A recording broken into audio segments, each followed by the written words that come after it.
to The Hypnotist, the show that gives you inside access to cutting-edge hypnosis with real clients facing genuine issues. Brought to you by the hypnotherapist demanded by celebrities, CEOs, and even royalty, Adam Cox. These recordings took place live from Adam's clinic in London's world-famous Harley Street.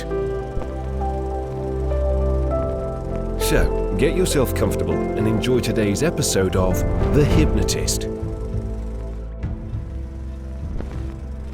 Hi, it's Adam here, and in today's episode of The Hypnotist, I've got another version of my Hypnotic Gastric Band. Now, the reason why I've done another episode on this is simply because of how many requests I had after the first episode went up. People just love the virtual gastric band, so I've called this the Hypnotic Gastric Band. So it can be found different. You're not going to confuse the two, but it's a very similar process. Because it was a different client, you're going to hear different suggestions, different language patterns in there. So very good to complement the other gastric band session that I did, or just try this as something new. But it's effectively tricking the brain at some level into believing that there is a gastric band in the stomach, making your stomach smaller, which encourages you to eat smaller portions, eat better, and it's quite powerful. So great if you want to lose weight, or if you want to kind of lose weight, particularly by not going on a diet. I think that's the key thing here, because there's no foods that are out of bounds, but the suggestions will encourage you to make better choices and to eat smaller quantities, so you get to lose weight without being on a diet, which I think a lot of people find very desirable. So find somewhere comfortable where you won't be disturbed. Ideally listen on headphones, but you don't have to, and just relax and enjoy.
want you to get a sense that you're breathing in a sense of relaxation.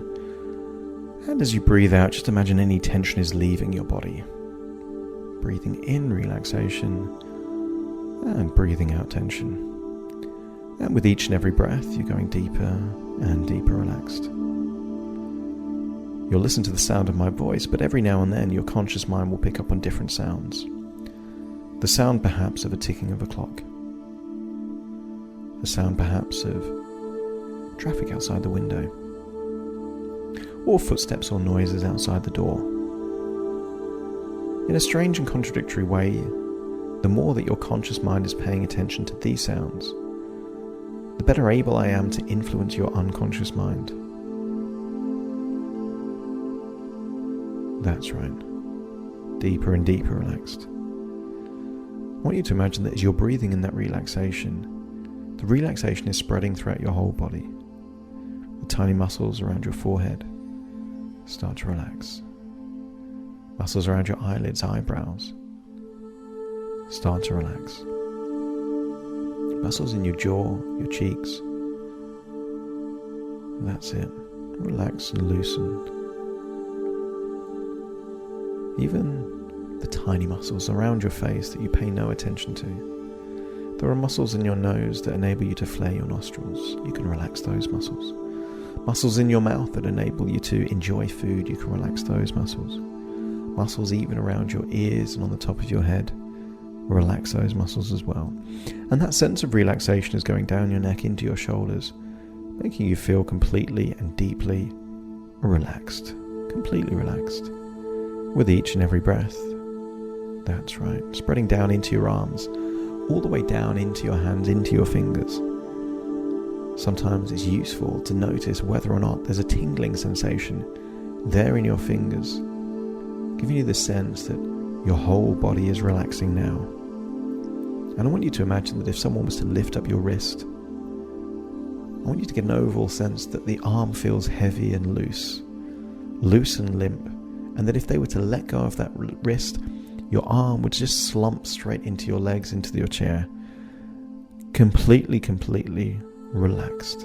That's right. The relaxation spreads into your legs, all the way down your legs, right down into your calf muscles, into the tiny tendons and muscles in your feet. Deeper and deeper relaxed. And I want you to imagine that you're about to go on a journey. And this is a journey into a place where you may have been or may not have been before. I want you to imagine that you are about to go to a place that is a surgery. Now, this surgery may exist within a hospital or within a clinic, but I want you to imagine that it is a very exclusive, high-end clinic. I want you to imagine that everything, when you arrive, is perfectly organized, professionally run, very hygienic and very clean. But in order to get there, we're going to go on a journey. And that journey will be a journey of your imagination. I will count down from 10 to 1. And you will imagine that you are drifting, flying, floating towards this clinic.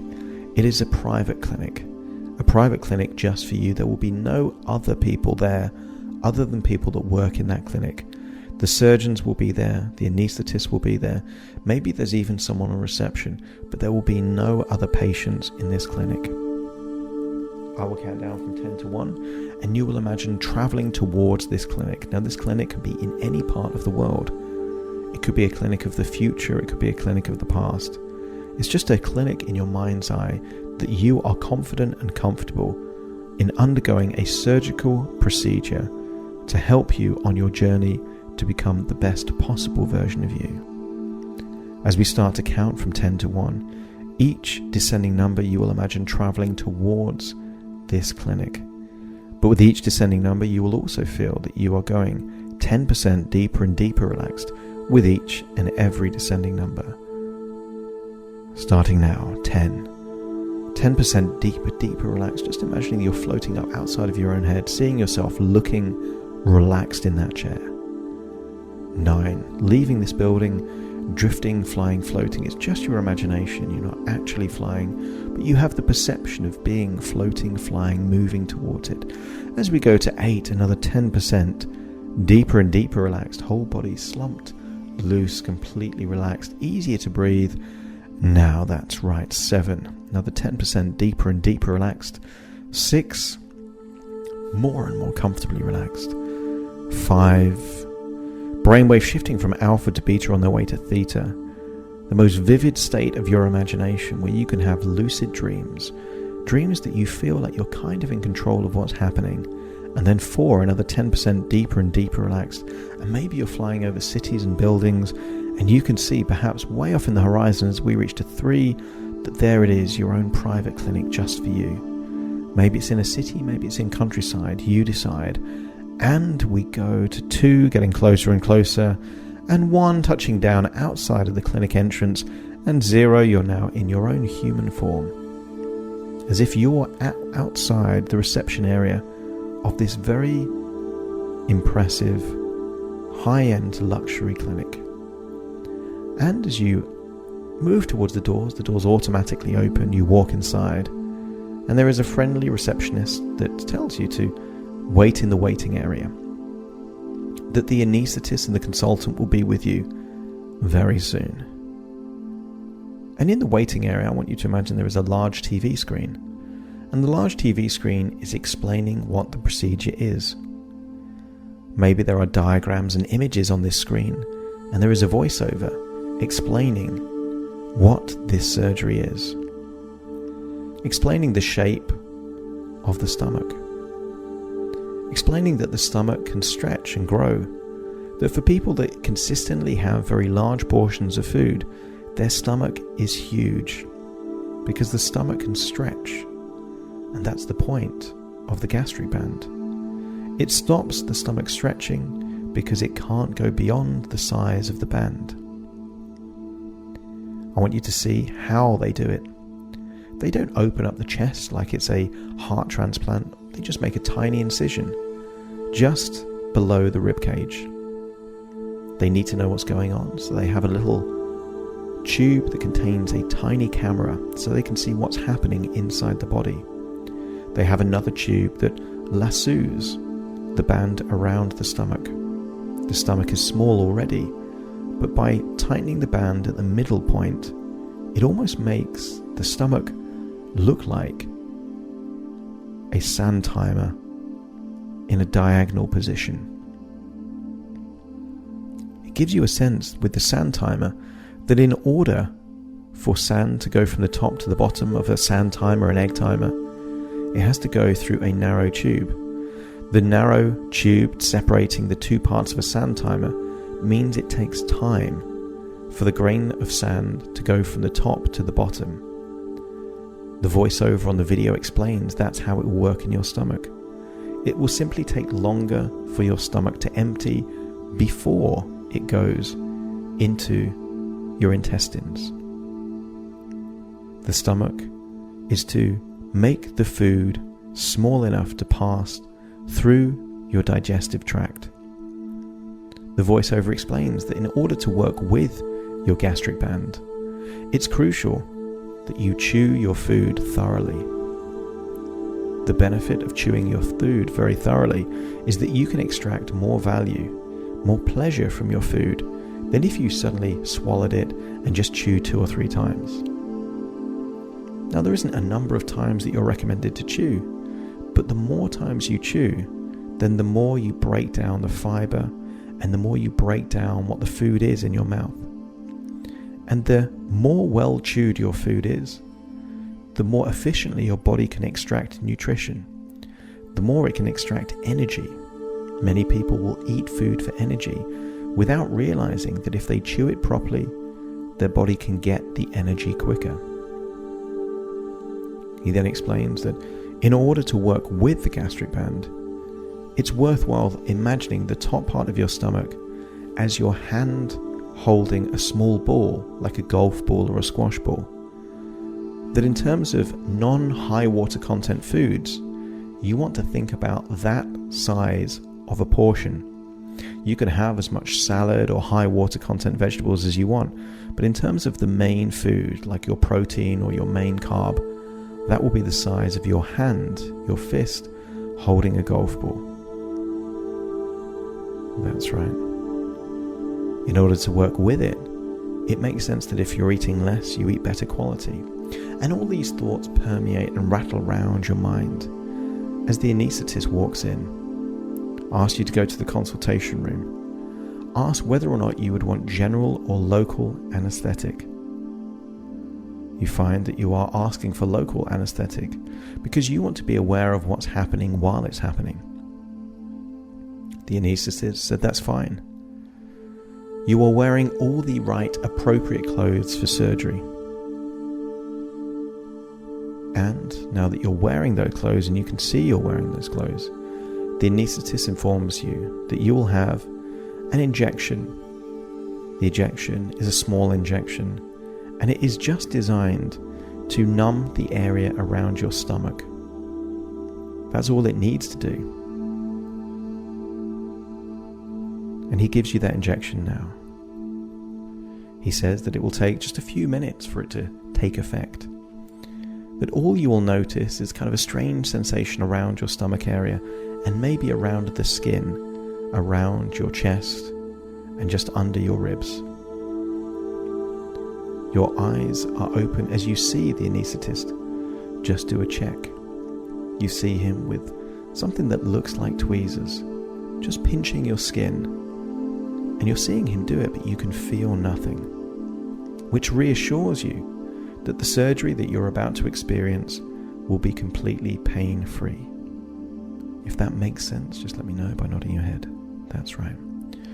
You are now put onto the surgeon's bed and wheeled into the surgeon's room. This is a very well-lit area. Everything looks very clean. There are 2 or 3 surgeons around, all wearing masks, with surgical gloves, with white, pristine clothes, giving you the overall sense that this is a hygienic, clean, professional area. As you lie there, you can see a screen next to you. This screen will show you what the camera is showing you inside the body. This is what the surgeons will use to make sure that they lasso the band around your stomach in exactly the right area. They lift your gown just over your bottom of your rib cage, and they make a tiny incision with a scalpel.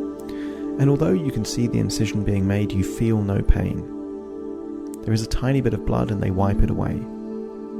They then start feeding a tube into that tiny incision under your rib cage. And the first tube is simply the camera to see what's happening inside your body, to navigate their way to your stomach. The second tube contains what you can see is a silicone band attached to what looks like almost a lasso type of device to hoop it around your stomach. It looks very clean, it looks very hygienic, and it looks like it would last a very, very long time. As you see that being entered into your skin, you get an overall sense that you know something's happening inside, but you can't feel what's happening inside. You shift your attention to the screen. You can then see this camera navigating its way towards your stomach, and occasionally the band that you can see attached comes into shot every now and then. The surgeon positions the tube so it can aim exactly at your stomach. You then see that the band is being wrapped around the stomach. And although you can see that your stomach is being squeezed in the middle section of your stomach, you feel nothing. It feels weird and surreal to see that your stomach is doing that and not be able to feel anything that's taking place. You can see that they tighten it, not entirely, and the surgeon explains to you that it needs to be tight enough to restrict the flow of food from the top to the bottom of the stomach, but not so much that the food cannot pass from the top to the bottom. He explains that it's vital that food can pass, but if you attempt to eat too much, it's going to put pressure on the band. He explains that if you eat too much and force too much at the top of the stomach before it's made its way to the bottom of the stomach, that will force the band lower and lower down your stomach in a process known as band slippage. He explains that if it slips too much, then it becomes completely ineffective. And as he's saying that, you make a commitment to yourself that you will work with your band rather than against your band. And you will do that by knowing that if you're going to eat less, you're going to eat better. Better quality of food and better quality of nutrients. That's right. If you're going to eat better quality food, it makes sense to enjoy that food even more. Because if you're spending 10, 20, 30% more on food, it's only fair that you get 10, 20, 30% more value and pleasure from the food that you're eating. And by having better food and enjoying it more, there is no loss, only benefits. The less you eat, the more you will enjoy that food. You also make a commitment to chew that food really well. You will chew it until effectively the food in your mouth becomes almost like a paste. There is no big chunky elements that's going to be in your mouth that you swallow. You will chew the food to extract all the pleasure, all the flavors, and then it means that the food entering your stomach will more effortlessly and easily pass from the top to the bottom, in the same way that a sand timer with very fine sand would more easily pass from the top to the bottom. The more that you chew your food, the more effortless food will pass from the top to the bottom of your stomach. It sounds like a good idea. Have better quality food, better nutrients, enjoy it more, chew it more, and really pay attention to the food that you're eating. You will have more pleasure from your food than ever before, but also you will enable your body to digest food much better than ever before. You will do that by eating less but eating better, chewing well, and allowing your body to do what it does best, to take energy and nutrients from food and to excrete the waste. The surgeon informs you that the procedure has been a success, that the band has been implemented, it is tightened, and it will not slip so long as you don't overeat. It's right in the middle section, and you can see on the screen that now your stomach is looking like a sand timer, slightly diagonally positioned. You make the commitment to eat well, eat less but eat better, and to chew as much as you can before naturally, not even trying to swallow. The swallowing will just happen all by itself. That's right. The surgeon informs you that he is going to be removing both the tubes from that tiny incision, and you can see him doing it. A tiny bit of blood comes out as the tubes leave your body. They've checked that everything has been taken from your body. There is nothing that shouldn't be there. The only thing in your body that wasn't before is the band that has now made your stomach slightly smaller. You will choose non-vegetables and salads to the size of your fist holding a golf ball. And by doing so, you will eat less but eat better. You can now see them putting surgical glue around the tiny incision. The surgeon informs you that after a few days this will naturally fall off. You don't need stitches for something so small. The skin will heal naturally itself. He even informs you that there will barely even be a noticeable scar. And even if there would be, it would be tiny. He informs you because you've had a local anaesthetic, you will just need a couple of hours of rest for your body to recuperate. He lets you know that afterwards you might feel some slight sensations, not of pain, but just of an unusual sensation around the stomach. He explains that the very first meal should not be for another at least 5 hours, just to enable the stomach to heal. And he says that that first meal is absolutely vital. Vital that it's a small portion of the most enjoyable food that you can find. Nutritious, enjoyable food, a meal that will set you up for good habits in the future. A delicious meal that you can enjoy, but a delicious meal that's healthy, and it will be a small portion. You can have as much salad or high water content vegetables like tomatoes or whatever you might want, perhaps avocado around it, but the main meal itself will be the size of your hand holding a golf ball.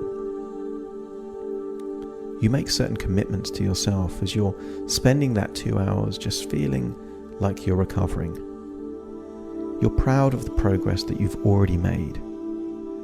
You feel that a lot has changed in the last few months, and that this is just helping you to do lots of what you're already doing. It helps you to make even better choices when you're already making great choices. It helps you not eat unnecessary food when largely you're not eating food that is not necessary. It reminds you to enjoy food. Food is there to be enjoyed, and you will do that. And now that you're going to chew more, you will enjoy it even more. You also make a commitment to yourself that progress is the important thing, not perfection. As long as you're moving in the right direction, looking for opportunities to every now and then go in the fast lane. For a period of a few days, a few weeks, make excellent progress, ease off a bit, and always give yourself permission to have the occasional treat. Too much control is out of control, and therefore giving yourself balance is fine. If you can have 80% of your diet healthy, nutritious food, then the other 20% is completely necessary. It's necessary so that you don't feel the urge to go back to your old ways of eating. Because before, when you tried to be perfect, you ended up eating lots of food that were very unhealthy. What's more important than being perfect is being practical. Looking for opportunities to do subtle, consistent things, habits that keep moving you in the right direction. I want you to imagine while you're on that recovery bed, you drift off into a sleep, and you dream of yourself in the future, a year from now, and you're surprised at how much your life has changed. What you've lost in weight, you've gained in confidence, self-esteem. You just take it for granted now that these compliments that you get about how well you look, how much weight you've lost, that you seem so full of energy. It reminds you of a time when that really wasn't you. When you think back to your weekly shop, you're reminded that what's in the basket or the trolley is very different from what it used to be. How you cope with boredom, how you cope with stress, is different now than it was. You're happy with the progress that you've made, and you're happy with the new person that you're becoming and have already become.